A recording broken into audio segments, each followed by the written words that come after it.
Bonjour mesdames et messieurs, welcome to day 6 of the Learn French Level A2 in 15-day challenge. I'm your friend Shrinatanya and today I am going to teach you French through stories. As by listening to stories, one is able to understand the accent better and learn French through comprehension rather than by just hearing it.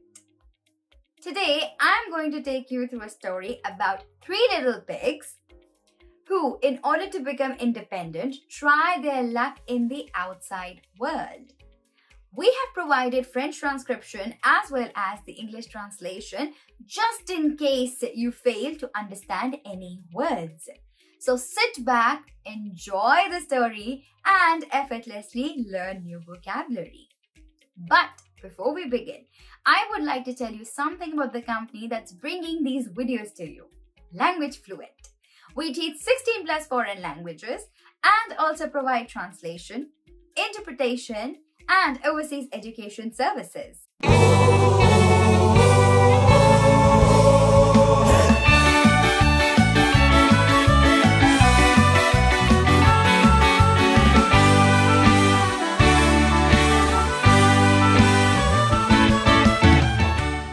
Il était une fois une maman cochon qui avait 3 petits cochons.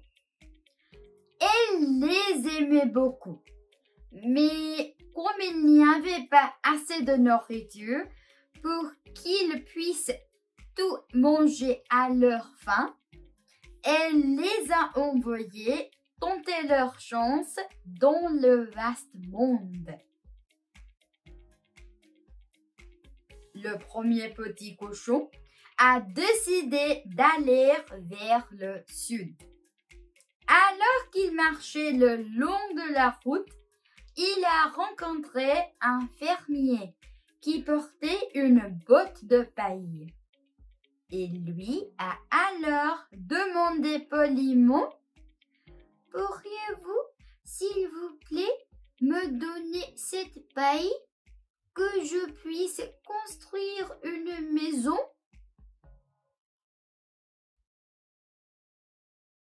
Comme le petit cochon avait dit « s'il vous plaît », le fermier lui a donné la paille.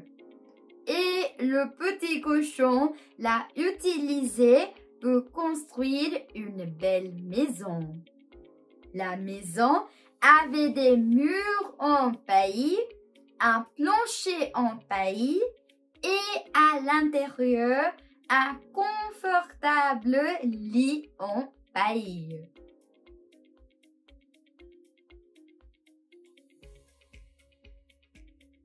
Alors que le petit cochon venait juste de finir de construire sa maison et qu'il s'était allongé pour faire une sieste dans son lit en paille, le grand méchant loup est arrivé près de la maison.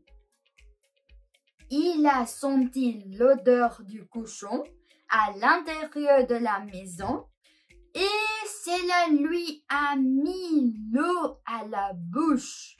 Des sandwichs au bacon. Alors, le loup a frappé à la porte de la maison en paille et a dit « Petit cochon, laisse-moi entrer, laisse-moi entrer. » Mais comme le petit cochon avait vu les grandes griffes du loup à travers la serrure, il a répondu « Non, non, non, par les poids de mon manteau. »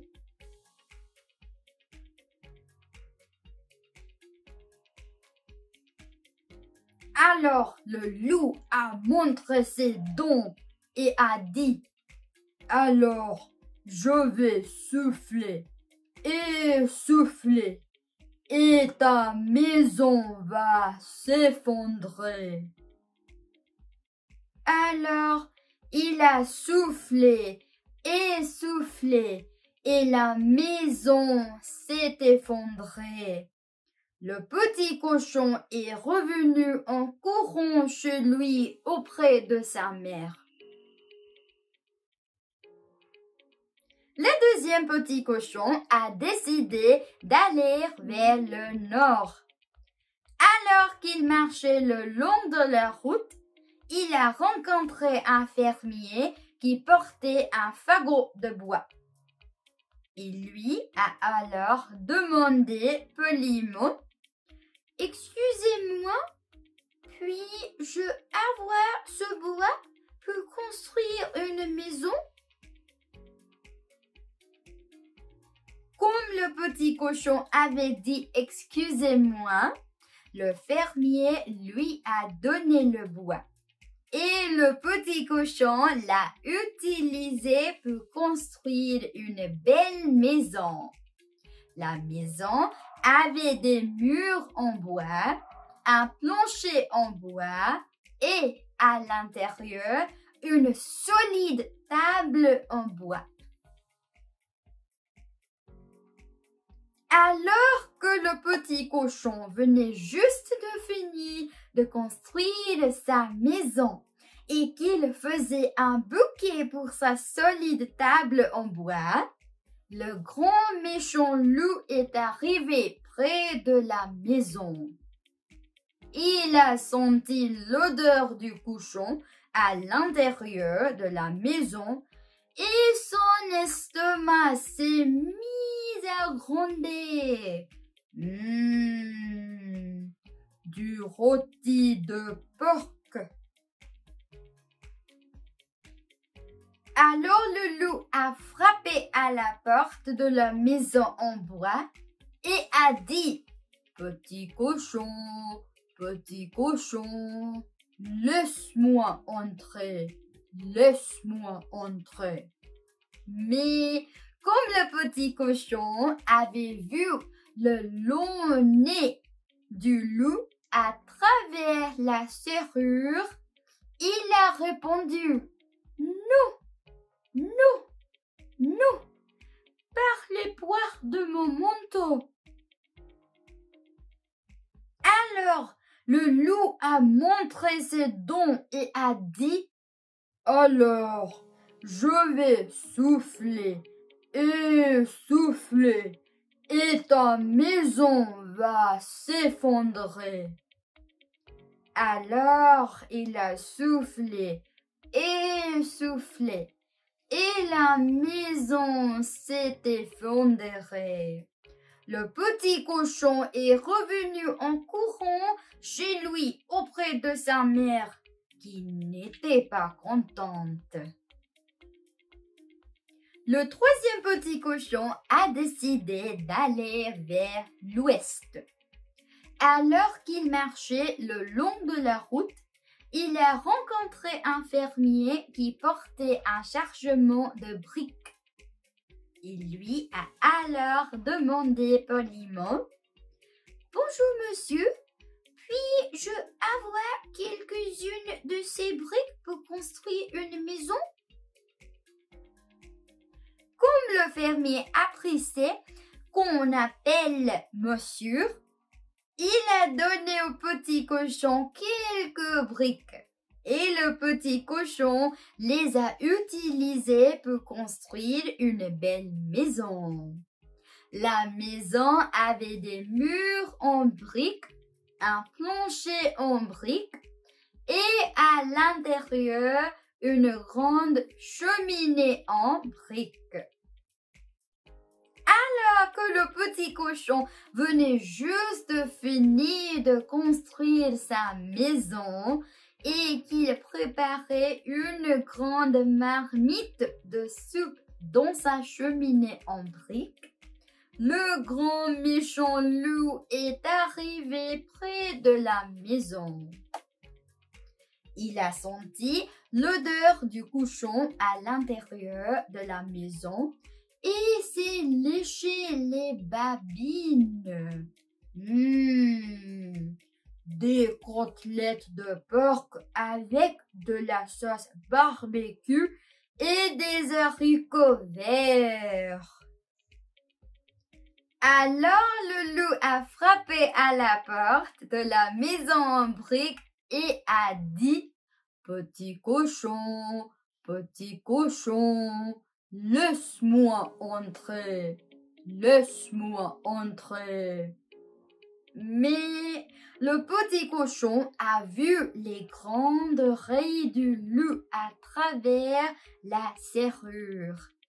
Il a donc répondu « Non, non, non, par les bras de mon manteau. » Alors le loup a montré ses dents et a dit « Alors, je vais souffler et souffler et ta maison va s'effondrer. » Alors il a soufflé et soufflé, encore et encore, mais il n'a pas réussi à faire s'effondrer la maison.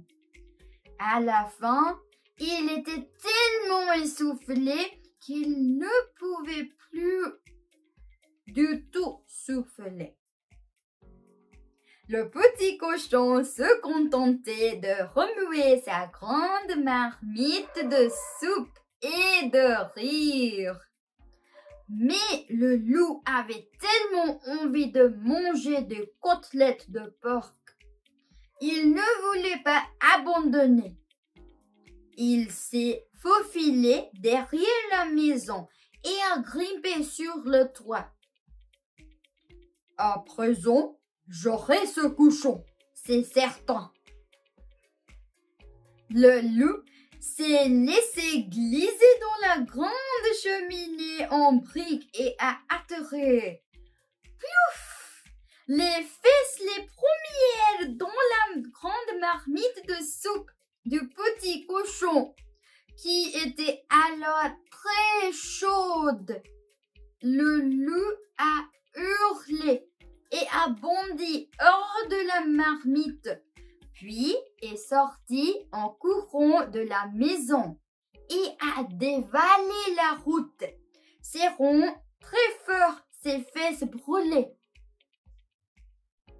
Le petit cochon a appelé sa mère et ses deux frères sur son téléphone portable en briques et les a invités à partager un délicieux dîner de soupe aux fesses de loup.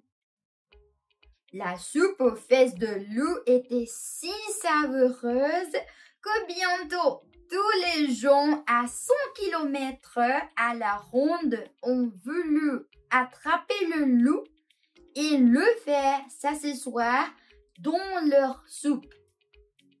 Le pauvre loup a dû s'enfuir très loin jusqu'à la sombre forêt profonde où il a pu vivre en paix et dans le calme.